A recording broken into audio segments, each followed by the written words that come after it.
हम कहने अनु की भोजपुरी एगो ऐसा इंडस्ट्री है जौन कुछ भी पे गाना बन सकता, लारवा लहसुन मिला के कुछ भी गाना बन सकता। उम्मीद है अच्छा बोला और ये वीडियो देख के बहुत मजा वाला बा और ये रील्स कंटेंट और चलते हैं आज के वीडियो स्टार्ट करिए। बहुत मजा डांस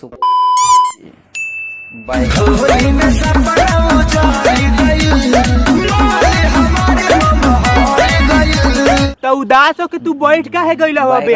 सारे होली में माल ममहर चल गइल बिया तब तू हाथ ही हिलावो। अरे ना ना ना ना ना ना ना ना गलत बात बोला गल। अरे बे सगो जे तार होली में माल ममहर चल गइल बिया तो अब तू दोसर माल पटा लो। काहे से कि लाइफ में 3 चीज के पीछे कभी ना भागे के चाहिए, बस, ट्रेन, छोकरी। एक जा रही है तो जाने दो, फिर दूसरी भी आएगी। और ये सब बात नु हमार सब नीलकमल भैया जाना तारन। का हो नीलकमल भैया? होली में बदल के अरे नाचल मर्द होली में बदल के ई कौन बंदूक चलैला हवा खेसारी भैया कि ई सब सारा गनमुरिये गिर गल हमन सन। अच्छा अब के जवानी चढ़ल नसे नसबा। चलो ई बात ठीक बा मैडम जी के तार उम्र 18+ बा, मगर तू ई बात बिल्कुल पवन भैया के सामने मत कह कि तार अब के जवानी चढ़ल नस बा, ना तो तारा का पवन भैया उठा के सुता के निहुरा के डाले लगी हन। अरे रंग डाले लगी हन होली में। अगर के अगर छोड़ देंगे जीजा तो होली का मजा कैसे लेंगे जीजा? हाँ इहो बात था ठीक बा मैडम जी कि अगर जे रगड़ के अगर छोड़ देंगे जीजा तो होली का मजा कैसे लेंगे। और वैसे भी आप लोग जैसे होली खेलते हो ना, वैसे होली इस दुनिया में कोई भी नहीं खेलता है।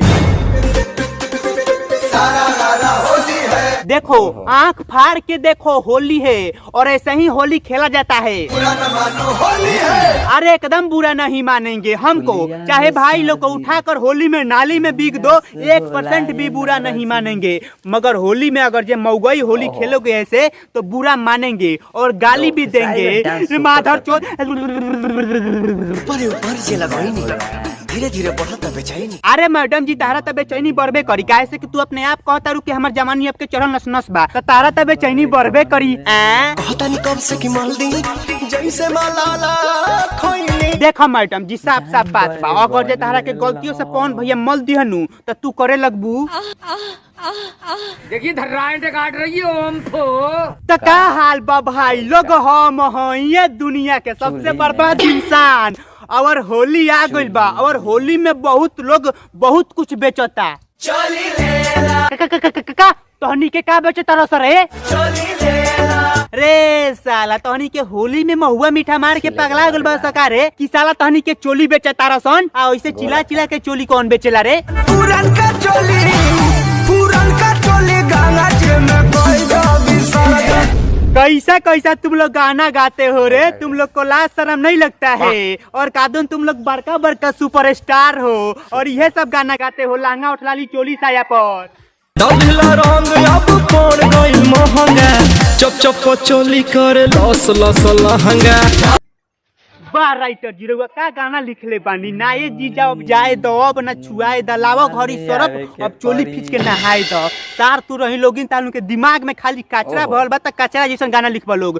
कहियो तू लोग अच्छा गाना ना लिखबा लोग, ई हमर शराब बा। खाली लहंगा चोली उठलाली पर गाना लिखबा लोग। माधर चोद लोगिन कंट्रोल सुधर जैसा नारे, ना तो जब हम गाली देबे लगेम नु त आदमी बना देम आदमी।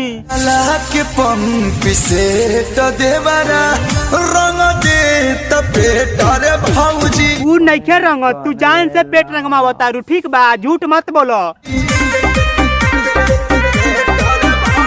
आँख बंद कर लो लोग ना तो आँख अंदर हो जाई। हमार भोजपुरी एगो ऐसा इंडस्ट्री है जवन कुछ भी पे गाना बन जाला।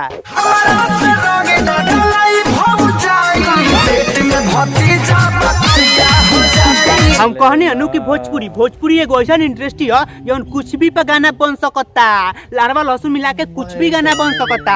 आ ई गाना सुनला के बाद हमरा वैज्ञानिक बने का मन नहीं करत, सिंगर बने का मन करता। काहे से कि भाई इतना बड़का खोज के कर सकता होली में।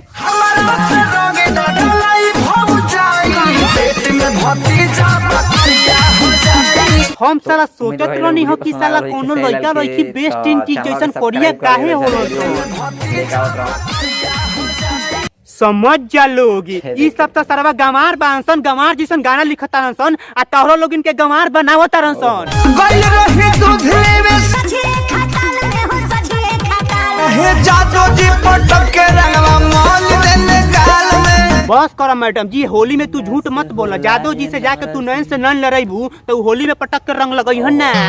और भाई लोग ये वीडियो यहीं पर खत्म होता और हमारे तरफ से तालुम के हैप्पी होली, नमस्कार, प्रणाम, बाय बाय।